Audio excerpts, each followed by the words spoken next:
Hello, and welcome to another episode of Jaxon Talks. Everybody, with me, your host, Jaxon Stone, and I got another pretty awesome guest today. He's a former South Dakota State Jackrabbit, just like myself, and now he's a doctor. So now I'm here this week. I'm joined by Dr. Andrew Phelan, or as we called him in college, Philo. What's up, dude? Hey, buddy. How are you? I am doing really well. What about yourself? Well, actually, don't answer that just yet, because I'll lead up to that question. It's like a big question for me. Okay. But before we dive into the first question I'm going to ask you, which I almost did on instinct, give people just like a little elevator pitch about what you currently do, and then we'll kind of dive into it deeper as we go on. Yeah, sounds good. So for everybody watching, my name is Dr. Andrew Phelan. I played college baseball with Jaxon here back in the day. So it's good to see him again. Currently a chiropractic physician in Littleton, Colorado, mainly specialize in sports recovery and injury. So getting people out of pain and helping them move and function better. So that's what I do nowadays. Play a little softball here and there, but yeah, that's me. That's awesome. And you just recently had a baby girl. That's correct, man. Yeah, 3.5 months now. Her name's Sloan. She's doing well. It's a big life change if you haven't had a kid yet, obviously. So it's all good though. She's sleeping well for us, and it's been awesome ever since she showed up. Awesome. So I saw you July of 2020. Mm-hmm. We were fortunate enough to be able to go to our old teammate's wedding. And when I saw you then, you were going through a lot of life changes. Like your wife was pregnant. You were starting your last business. Something happened because of COVID, and you were starting your own thing. So where are you at now with everything in terms of your specific business? Yeah.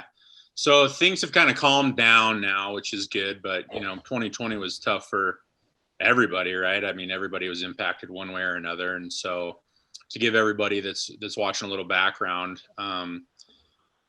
we had a practice in a different location that we're practicing at now, and we also ran a small personal training gym alongside it. Long story short, everything that happened, we ended up having to close it down. So, from a financial and personal aspect, it was tough. It was a big test. And as you mentioned, Casey was pregnant, and we had some big changes coming up in the family on top of trying to figure out what we were going to do next. So, so we saw each other in July. At that time, we were just transitioning into our new office. And so now we're in, March 2021. And things are picking back up, which is good. So as restrictions have eased up, we've slowly built our practice back up in a different location. And like I said, things are starting to calm down now, which is good. So overall, it was hectic, leading all the way up until baby girl showed up and trying to get things back on track. But now things are feeling a little bit back to normal compared to where they were back then, for sure. So now I'm going to ask you the question I almost asked you before at instinct. I think you kind of touched on it a little bit in terms of where you're at now and where you were a few months ago, or even, a year ago. Mm-hmm. But I think this question is really important. Just like I almost did, we kind of always ask it out of instinct, almost ask it as a way to say hello. And for us dudes, we usually answer it with "I'm all right" or "fine," which generally means that we're not either of those things. Mm-hmm. We're usually carrying around something pretty heavy with us that we feel like we can't talk about. But I'm going to ask you this question. Hopefully you answer it honestly and kind of dive into as deep as you want. But how are you doing? Like for real? Now a lot better, for real. At the time it was tough, for sure. I mean, there's a lot of questions that go back and forth in your head. Like, are we going to be able to continue to practice? We have a kid to worry about that's coming about. A lot of stress that I don't think anybody could plan for. So at the time, extremely stressed out, probably the most stressed I've ever been in my life up to this point. Aside from just worrying about a kid being healthy enough to come into this world, right? With everything else going on, a lot of stress for sure. So I had some up and down days, not going to lie, but a lot of family support and help around me, which I think is important. People that I have in my life that I felt I was able to share my concerns with, which I think is important. And kind of what you mentioned for guys in general, it's easy to close up and kind of back away from those type of conversations or in general. And I think that's something that we need to get away from, and which is cool with what you're working on, is getting people to express those things, because holding on to those things for a long period of time can cause repercussions down the line for sure. And so we went through a struggling time without question, but we got through it together, working with not just us, but a lot of other people that supported us and cared for us. And now we're kind of on the mend, I would say, and looking forward to the future of continuing to focus on the important things. So. Yeah, because, especially guys who have a family, we feel like if something goes wrong, everything has to be on our shoulders and we have to carry it around with us, and we can't look tired or weak maybe in front of our wife or our kids because we have to show them strength. Did you feel that way? And, did you combat that with obviously having deep conversations with your wife and, like you said, with your support system? What was the mindset there? Yeah, I mean, initially you feel that way, like as the supporter and provider for your family, you want to try to be that stronghold. And I think that's important in general to try to stay that way, but you also need to communicate the things that you're struggling with too, so that they don't overtake what you're trying to get through, essentially. In our situation, it was a little unique too, because we both practice and do the same thing, right? So we met in school, and now we practice together out of the same facility. So when we went through that and she was pregnant, we shut down, and it ultimately meant both streams of income were gone for a period of time. And how are we going to navigate that together while trying to mentally keep it together to figure out what are our next steps and what are we going to do? And so we really tried to just slow everything down and take it a day at a time, because everything was so hectic at that time. And I think ultimately that was our biggest win at the time, was just to focus on a day-to-day thing. What are we going to get through? Take those steps from a personal perspective and then a business perspective. And I think we did the best we could. We made it through it for the most part, and now we're doing all right. And by all right, I mean, doing okay. We are doing okay, and practice is almost back to what it was in February of 2020 before we had to shut down. So awesome. Yeah. And I just recently followed your Instagram page, which is pretty cool. Yeah. I like that. I like that kind of stuff. Like, you're just putting out some solid information for people to digest. I don't know if you've always been a social media guy, but how about, is it weird for you to post those kind of videos of like you just talking and then just like posting them on social? It's pretty funny you bring that up too, because it's something like I think everybody has to get a little more comfortable with in general. Like, I'm definitely more comfortable in front of my patients and people when I'm talking to them, but doing videos by yourself and trying to get comfortable with creating a following so that I can educate people outside of the people that come into my office it's a learning curve, just like anything else. But I'm starting to consistently put information out there, and hopefully that'll start to grow and get the word out there about what I do. But it's a learning curve, no doubt. It definitely, like when I started posting like, the selfie videos, like no one's holding your camera before I like got a tripod or whatever, like, but I still do the selfie videos because I'm like, this is a cool place and I want to do a video. It's like, seems odd. It's like, who am I talking to now? But at the same time, it's like at first you're trying to do it and you just feel awkward, and it's like, man, I don't know about this. But then you just got to start doing it, just like you've been doing it. Like you got to start somewhere and then keep working on it, right? Yeah, I mean, especially with social media, like I feel like everyone wants to have like the perfect setup. Like, I got to have the perfect camera, the perfect lighting, the perfect backdrop. I have to have the perfect words to say, and I'm like, no, you don't. Because the important part about your content is what you're actually saying. And that's what people are digesting. And that's where the value is. So if you have a shitty camera and a shitty background, but your words have value and they're like, and you're expressing them in a way that's like authentic, like that's what matters. And then as you grow, right, you expand your tools, and like the same way in anything else, like it gets better as time goes on. But the only way to do anything. Oh yeah, absolutely. And authenticity, I think, is the most important part too, for sure. Can you hear me? Uh-oh. Yeah. Second, always some technical difficulties. There we go. We're back. Here we go. We're back. But what I was saying is authenticity in general, I think, is good, because it's like you could make all this all these videos up that look good, but is it honest information that somebody's putting out there? And I think that even if it looks bad, like you said, you're putting honest, even if you stumble on your words and things like that, it's authentic and people can see who you are. And I think that's sometimes missed, from what I've seen, in my rookie approach, I guess is what I could say to social media. But some things aren't as authentic, and you can feel that, I think. So working on being authentic is important. Yeah, absolutely. I mean, when I was pretending to be a movie star as Lights Camera Jaxon, like the content that I would post was like really draining because I feel like I had to have like this perfect setup, and I was totally pretending to be this person. And I was like just out of college, I was broke, like I didn't have a fucking fancy car or shit. I was using my parents' house, like someone else's pool. Like I was making it work, but it was super stressful. I mean, I chose to do that and it was really fun when I did it. But like now it feels like a lot more freeing because I can just post a random video of like me with my hair messed up, just had coffee, and I feel super cool. And like, that's what I want to put out because it's nice. That's exactly who you are. That's good.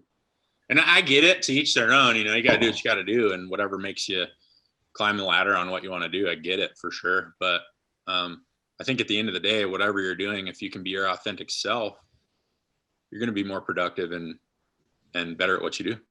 I agree. And then yeah, absolutely. Like, yeah, 100%. So let's dive into a little bit about baseball. Yeah.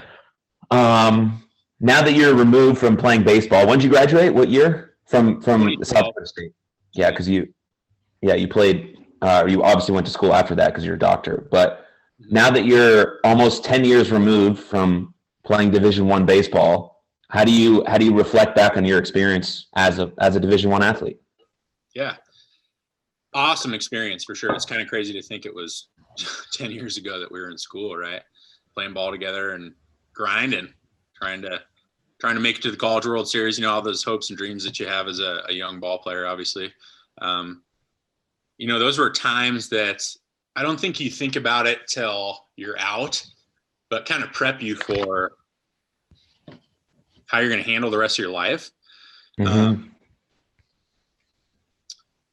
Waking up for weights, going to school, practice every day. It's a grind for sure. And it was like, during it, sometimes you hated it, but you kind of appreciate it too, because you learn how to work with a bunch of different people, and manage a bunch of different things with sometimes not enough time. And that's what real life looks like down the line, So I definitely miss those days of playing and, just being around our teammates and traveling and getting to know people from all over the country and stuff. It was awesome. And it like I said, it's crazy to be 10 years down the road, feeling like just yesterday that we were there, but yeah, good times for sure that are missed.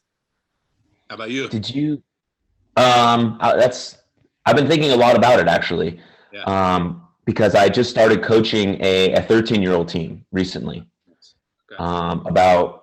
Our season started about a month ago, and we've been practicing for a while now. And since about 3 or 4 months ago, and since I stopped playing, I've had a very poor relationship with baseball. I was really salty about it. I was salty about the fact that I didn't get drafted. I was salty about the fact that I feel like I didn't get recognition for my efforts. And then when I get back into baseball, just randomly, a buddy of mine is like, hey, you want to come over to our facility and run some classes? And then he's like, hey, you want to be my assistant coach? I'm like, yes. And then just like all these things start to naturally fall into place, and you start falling in love with the game again. And I realized, just like you said, how much I got out of baseball, how much I learned from the sport, how much it prepared me for life, how much I do appreciate, maybe not getting this opportunity here or there, because it ended up me here where I want to be and where I feel the most happy. And so it took me, I stopped playing in 2014, and it took me till, the end of 2020 to kind of have a better relationship with the sport that I gave like 15 years to. And so, yeah, that's where I'm at with that. Yeah, I get it. As you know, it's a commitment. You give so much of your life to it, and then all of a sudden it can be over. And that could be said for anybody at any level, right? At some point your career is going to end. When is it going to be? You don't know. And then when you go from spending so much time doing that stuff to absolutely none, for sure. I think any any player dreams of going pro and ending up in the big leagues, right? I mean, that's just natural. It's like that's your goal ultimately, is to get to that level, the highest level that you can play at. And then once it's over, there's some ups and downs from a mental side that's like, dang, I thought I was good enough to maybe get a shot or maybe get looked at, and you got to move on somehow. So, but at the same time, like you said, you learn a lot of things from that gets you to the places you are now, and being able to handle those emotions and changes. I think a lot of what I learned from playing the game over the years has helped me get to where I am today, for sure. So, Yeah. Was when you graduated in 2012, did you know you were going to go to school right after, or was there a thought that you were trying to play a little bit? I don't remember. So I considered playing still. I remember when we first got done, I got into contact with a couple independent teams to potentially try out for. So that's, I was contemplating it, and then I was like, how long is this really going to last? All those feelings of like, should I do it? Should I not? Should I just move on now? Should I still continue to pursue that childhood dream? It's a tough decision to make at that point, right? So when I went home that summer, I did some, I was still kind of training to figure out if I was going to try out for any of those teams. And then I was shadowing for actually a doc that was practicing in the area too. So I was going back and forth between the two and trying to decide, hey, should I start up school sooner than later or just continue to pursue baseball? And ultimately I decided to hang him up and pursue my next passion, which was healing. So, and the medical profession. So it was a lot of back and forth with my family and myself and trying to decide like, hey, is it worth pursuing? And ultimately I just decided to move on, which wasn't an easy decision by any means. I feel like we all kind of gone through that, because I felt like we played with a lot of good ball players, and some have made it, which is awesome. And it's good to see those dudes doing what they do. But there's a lot of good ball players that I've played with against that, don't make it. And it's just a very tough life to go through to make it. It's very competitive for sure. Yeah. Yeah. I speak a lot about like, people in highly competitive environments, like getting their whole identity is wrapped up as to what they do, not really who they are. Mm-hmm. And so especially when either they're at your Division I level or higher, when you stop playing your sport, like that's all you know. Like that's all I knew. I was like, I'm a baseball player. That's all I am as a person. Obviously not true, right? I'm a person, a brother, a sister, a friend. I'm not a sister, but you get my point, right? But we're much more than just the one thing that we do. And so do you think the transition for you past baseball was easier because you knew what you wanted to do next? Yes and no. I mean, it was something to look forward to for sure, because it was something I knew I wanted to pursue when I was done.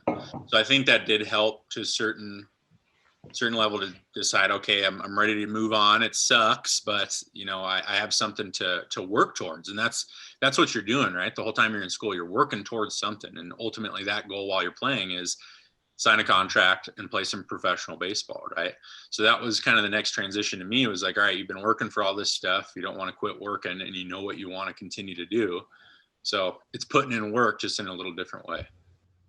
Yeah.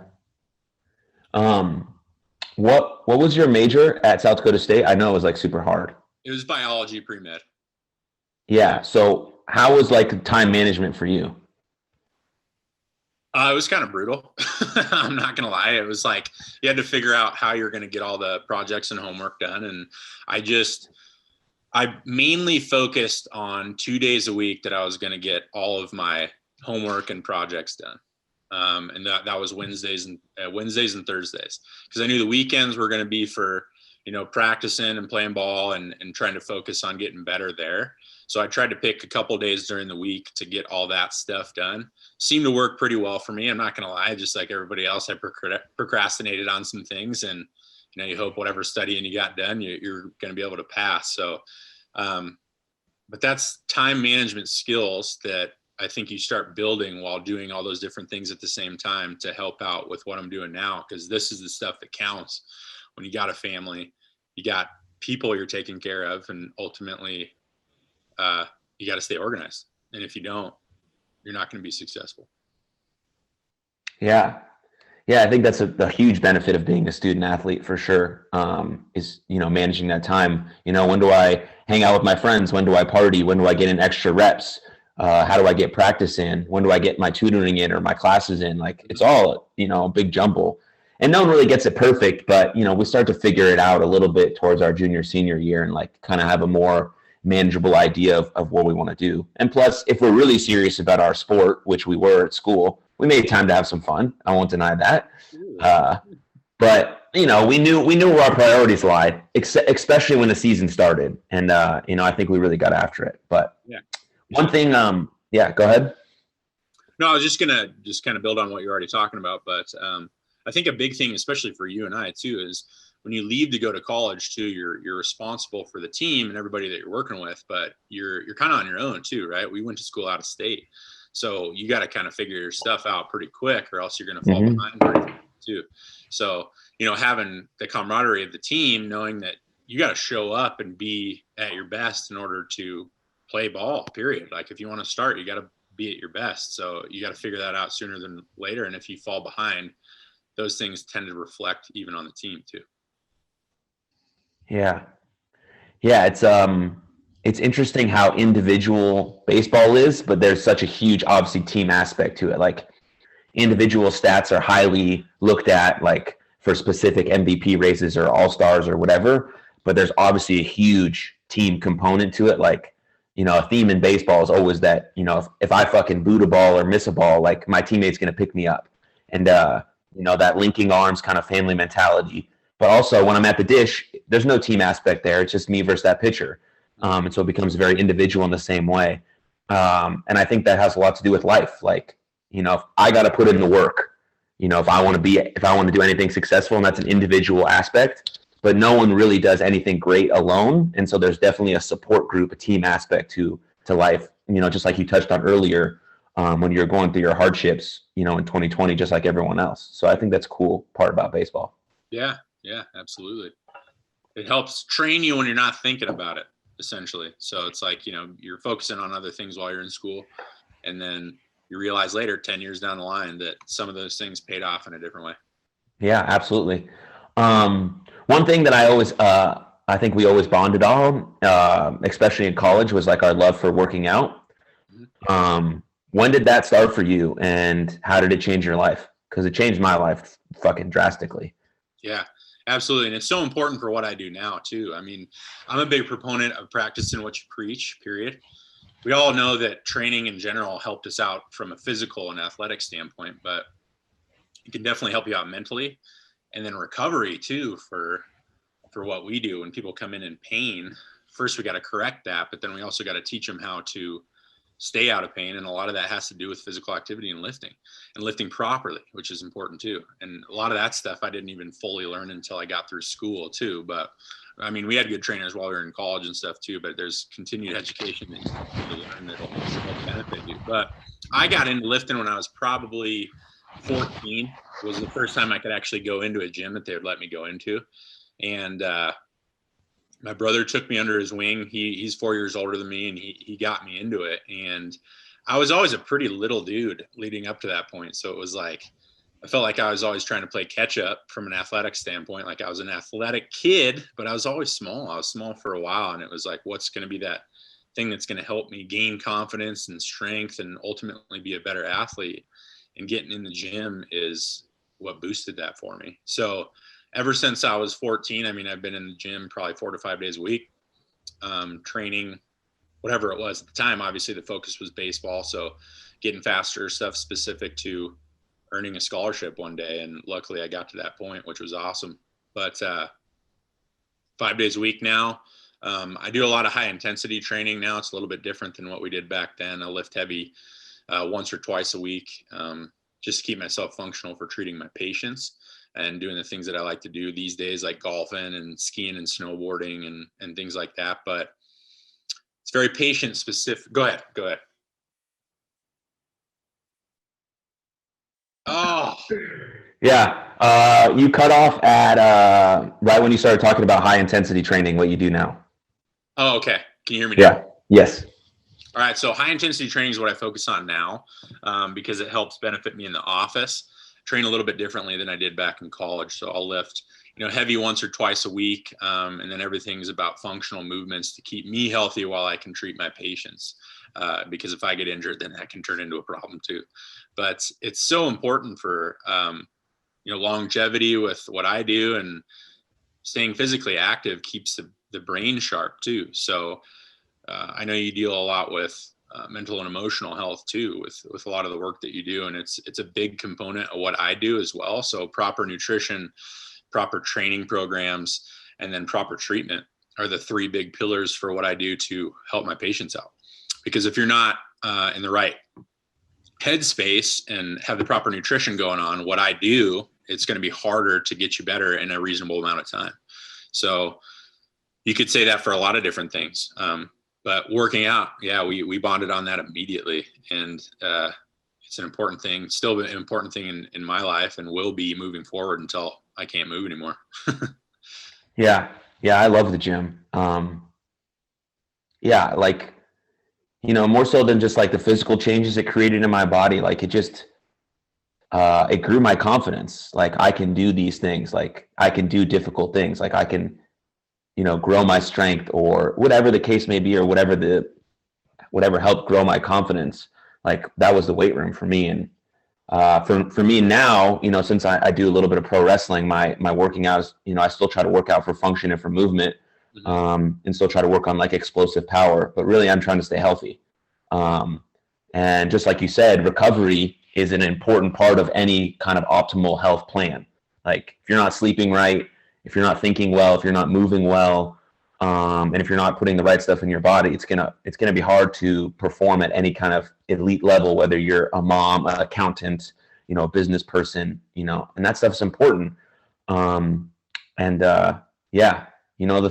the number one thing I tell people about their mental health is just try to move your body. Just try to move your body. Like it's not going to, fix every emotional or mental condition that you have, but it can definitely help you just breathe and, kind of release in the moment. Like if you can go for a 10-minute walk every day, just start there, right? Just start with moving your body for 10 minutes a day. And, it's a huge unlock, because then you start to feel better and you start to explore more options for yourself. Like, what can I do here? Can I do yoga? Can I do Tai Chi? Maybe I start riding a bike, or maybe I'll hit a gym, all these things, but it's a domino effect, but you got to start somewhere, and walking for 10 minutes a day is a beautiful place to start. Absolutely.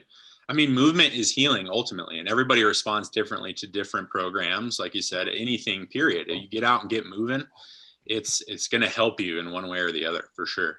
And so that's what I preach in my office is, everybody that walks in is coming in with a different level of training, period, from just sitting on the couch all day all the way up to, people that are running marathons and elite athletes.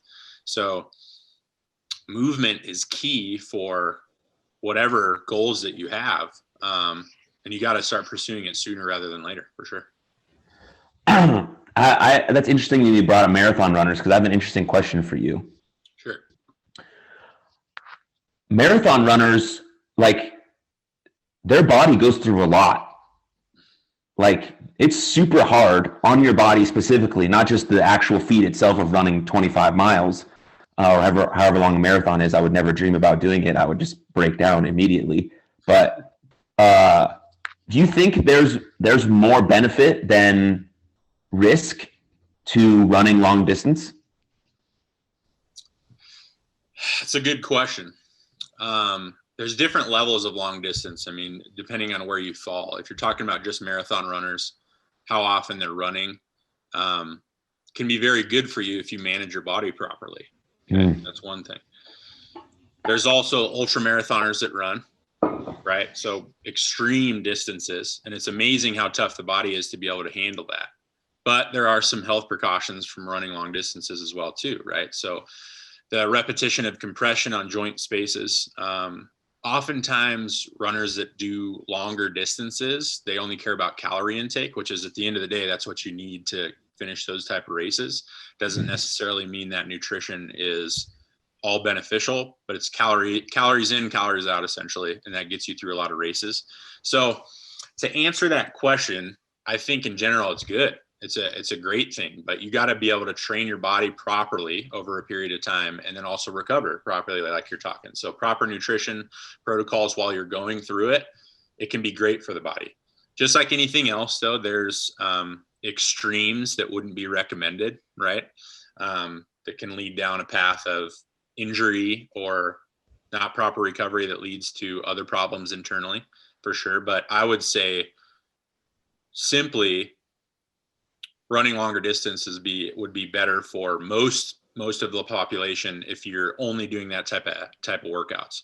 But some people benefit more from high intensity training or, whatever their goals may be. But it all comes down to what you want to do, what's realistic, and then having a proper plan that'll help your body recover. Because if you don't do that, long distance running can ultimately tear it down too.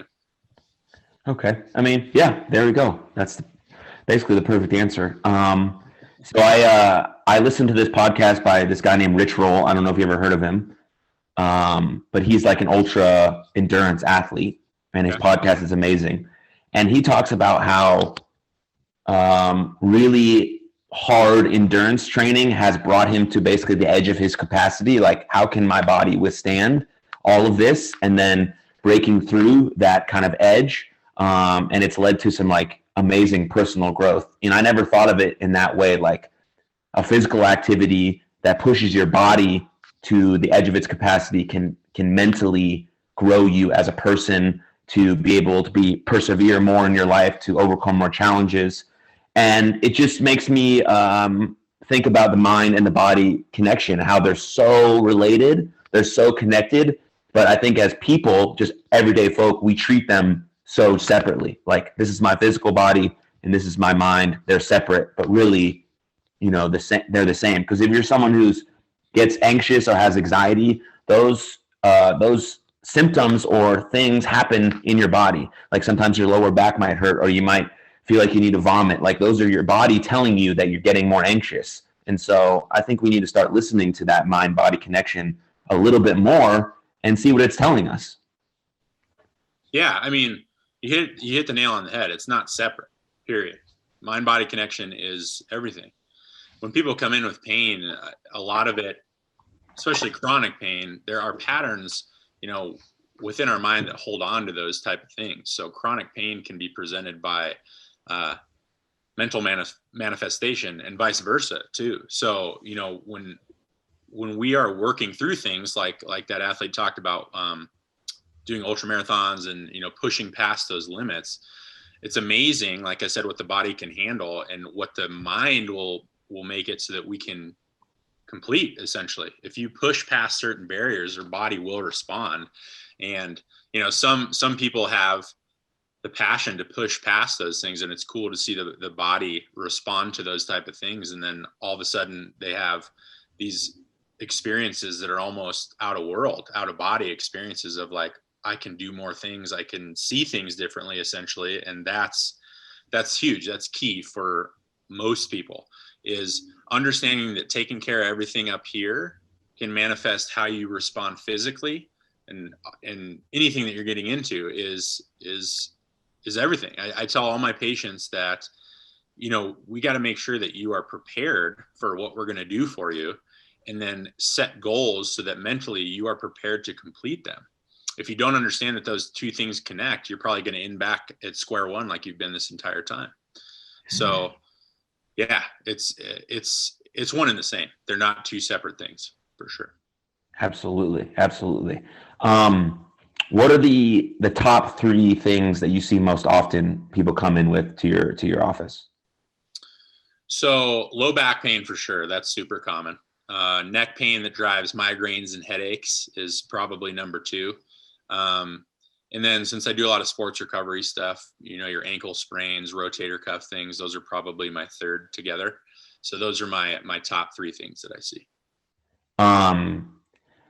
There's no quick fix for anything really. It's kind of just a daily practice of trying to figure out your body. But is there like top exercises or things that you would recommend people do daily, just no matter what? Core work and breathing. Those things are the biggest. Number one, lowers blood pressure every morning, which is super important. Also gets the mind right before you start your day. Mm-hmm. And everything from what I've seen so far in practice will respond to properly manifesting stability in the core first. So a lot of what I do with rehab is we make sure that people are breathing properly, because believe it or not, a lot of people don't. You get away from it for all different reasons, whether it's injury or cosmetic, because people, breathe differently. We end up being chest breathers because we want to make our stomach look smaller, things like that can all be a factor of why we don't breathe properly. And so as we progress. Hold on. I missed like the last you talked about breathing. That was the start. Yeah. So that's one of the main things that we focus on. If anybody's going to do that, have people look up what's called dynamic neuromuscular stabilization. Okay. Essentially what that is reprogramming breathing patterns from infantile stages up through, when we start walking and everything. That is huge. It's a big key to a lot of different injuries that I deal with. And I find that if you understand how to control your core and breathe properly down through your abdomen, a lot of other injuries outside of that will recover faster. So if you're going to start any day with anything, it's to learn how to properly breathe and do core exercises in the proper way. And I don't mean doing 150 crunches. That's not core. We're talking stuff that's going to stabilize the core. And oftentimes, to give you an example, it'd be like bridging and things like that hold and stabilize those areas of the spine. And then you start to work out from there if you're doing any other exercising. So yeah, that would be my rule of thumb. Start with proper breathing and core exercises. And then depending on what your goals are outside of that, they should get better from that type of stuff. So Yes. All the time I say, if people ask me how they can change their life, as a very general thing, I say you can do 3 things. You can make your bed every morning when you wake up. You can start a breathing practice, and you can move your body for 10 minutes a day. If you start doing those 3 things every day, you're going to see some sort of changes. And then you build on that stuff. You expand on that from there, like what you're adjusting to or how your body's reacting, how your mind's reacting. And then you kind of figure out exactly what works for you. But that's spot on. Beautiful. I'm glad my listeners get to hear from a doctor, because I'm not a doctor. No, that's all right. You're doing good. I like your show, bud. And it's important stuff. And you're hitting a lot of the things where you should. But yeah, from my medical background, that's a good start with those top 3 things for your day, for sure. Absolutely. Cool. Is there anything else you are really interested in people hearing or knowing? And also, whenever you say that, where can they find you on the internet, since you talked about your social media before? Well, continue to follow Jaxon for sure. He's a sharp guy. He's a good buddy of mine, and he's going to steer you in the right direction for sure. Thank you. So where you can find me, again, Dr. Andrew Phelan, PhelanPerformanceHealthcare.com is my website. And then you can follow me on Instagram and Facebook under Phelan Performance, Phelan_performance. We're putting more content out there, but that's where you can see some of my educational videos about what I do, how I handle things. And if you know anybody that's in the Littleton, Colorado area, that's where I'm located. But yeah, I mean, the stuff that you're working on, I think, is some of the utmost important things that people need to focus on, especially nowadays. We've been going through some incredibly chaotic times this last year and a half, from a financial, personal, social, mental perspective. I mean, I'm only 30 years old, and I can't remember a time where it's been this hectic in my life, all at the same time. So we all need to kind of lean on each other and listen to people at the end of the day, because that's going to get us the right answers, whatever you're working on. Sit and listen to people. I listen to people's, issues every day, and you got to find out what's going to work for them. Jaxon's doing that as well. I think what you're doing is awesome, man. So keep it going. Thank you. Thank you for saying that. And thanks for coming on today. Tell your wife and baby girl I said hey. This has been an amazing episode. Please follow Dr. Andrew Phelan. And if you like this episode, share it with a friend. That'd be super cool. or subscribe to the YouTube channel, or check out jaxonstone.net. And yeah, whatever. Have a fantastic day, and take good care of each other, and much love. Bye. Cheers. See you guys. Thanks, bud.